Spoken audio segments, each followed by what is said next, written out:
Welcome back, Sethbling here. Today Mojang released the 14w10a snapshot, and there aren't that many features in this snapshot, but there is one or two really cool things for map makers, and there's also a new feature for survival that I think is pretty neat. So let me start off with the map maker features. First of all, I'm going to show you what I did. I made it so that if you shoot an arrow, it'll basically just turn into a firework. Pops after about a second, a little bit more. And then here's another thing I did. I'm going to plop down some TNT and go ahead and light it off. But this TNT isn't going to explode and cause terrain damage. It's also going to explode into fireworks. Pretty cool. So it works really well, and it's basically when the TNT would explode, instead it's just summons a fireworks. So let me show you how this is done. This is done using two features. First of all, I'm going to set the sidebar display to a scoreboard objective called lifetime. Now, one of the two features that was added that allows this is that entities can now obtain scoreboard values. So here, I'm adding a score of 1 to everybody's lifetime value, including all entities. So if I shoot an arrow, for instance, it's going to start racking up those lifetime values. Now, if you look on the side, you can see my lifetime score is going up about 20 a second. If I shoot an arrow, its score, it's going to show up as a UUID, a big combination of a big string of letters and numbers. But you can see it basically ticks up 20 times a second until it hits 25. And then once it hits 25, where are we? Here we are. I am basically looking for an arrow with a lifetime score of at least 25, and if I find one, then I'm going to summon fireworks at its position, and then I'm going to go ahead and kill that arrow with a lifetime score of 25. So this is really, really powerful. Basically, any arrow that's been around for 25 game ticks will have, basically will summon the firework and will explode the arrow. It really spams the scoreboard, so I'm going to get rid of that the display there. But that's what's going on with arrows. This is a very, very powerful tool, but that's not it. There's more to it.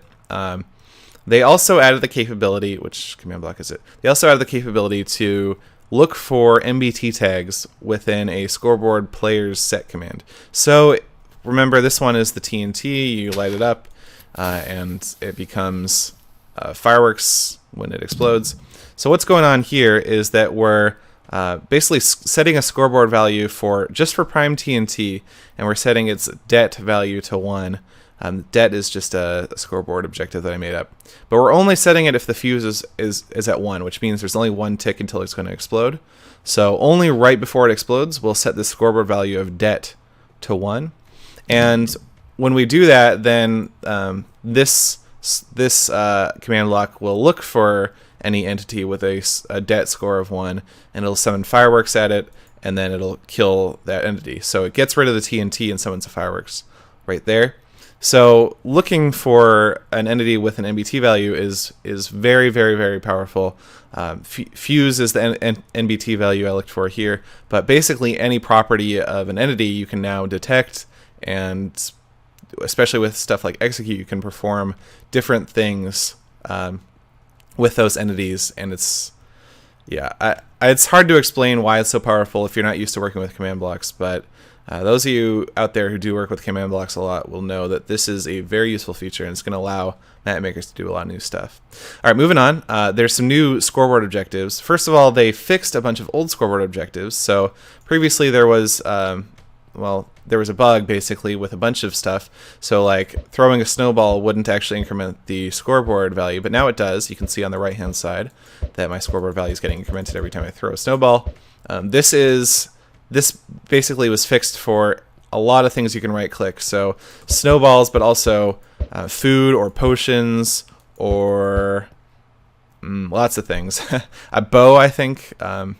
There's a ton of stuff that it was fixed for. So that's going to allow map makers to track, or just, if you're interested. Actually, it's also true that it's in your stats now. If you look at items used, you can see that I have 34 snowball uses, and so it tracks in the stats too, which is also cool. So you don't need to be a map maker to take advantage of that bug fix. But there are some entirely new stat. Actually, those are probably showing up in stats too. Let's take a look. Sneaking and sprinting. Maybe not. Oh yeah, distance crouched and distance sprinted. They're like the 5th and 6th entries here. So you can see we can now have scoreboard objectives that track how far I sneak in, I think it's hundredths of a meter. So if I sneak, it'll increment that scoreboard objective. You can see on the right hand side. If I just walk, it doesn't do anything. There's also one for sprinting. So if I go ahead and sprint around, that'll increment. So you can track how far the player sprinted or sneaked, and it also shows up in the stats. Time since last death. I'll go ahead and show that one. So this is kind of interesting. You can see on the right hand side, it's just something that's ticking up. If I, let's see, set spawn, or what is it, spawn points. If I set my spawn point and kill myself, that should drop down to 0. It's actually, yeah, it's time since respawn is the actual thing. But you can see it's ticking up on its own, which is kind of interesting because it's the first scoreboard objective that really behaves like that, like kind of like a stopwatch. You could even use this as a stopwatch quite easily by just setting your death time score to 0. Like so, if I did that, you could use it as a stopwatch without having to have a clock ticking up the value. That's pretty cool. There's some new stuff around showing death messages. So there's a game rule now to show death messages if you want to disable that. I guess Sethbling fell out of the world. Let's go ahead and turn this on. Kill Sethbling. It's not showing up. There we go. We killed Sethbling. It didn't say Sethbling fell out of the world or anything there. So you can hide death messages. There's also some options for the scoreboard teams to disable death messages just for your team or for everyone. Okay, so then here's the little feature for survival. This is pretty cool. I think people have been suggesting this for quite a long time. Get a skeleton, get a wolf. Wolves, of course, love bones. So yeah, wolves will now go for skeletons, although their AI does seem a little bit buggy. I'm going to push this guy. So there we go. They'll go at it. Kind of. I don't know.